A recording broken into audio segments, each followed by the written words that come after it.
Hello guys, hello guys, hello. Selamat kembali ke dalam channel YouTube Widayo Rainbow. Oke guys, terlebih dahulu selamat hari pekerja kepada semua. Hari ini PH. Saya mengambil kesempatan untuk meneruskan training MAF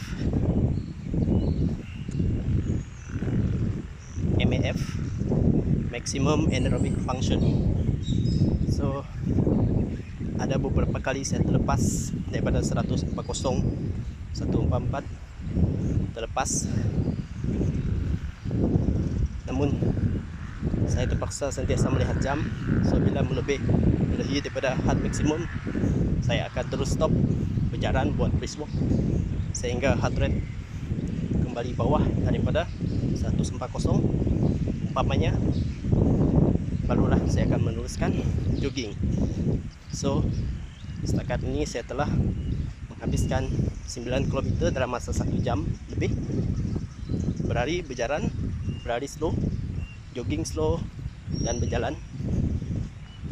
Ya, tak apa, slow guys. Kita improve. Jangan malu lari slow. Bak kata pepatah, sikit-sikit lama-lama jadi gunung. Okay guys, kita teruskan. Stay tune.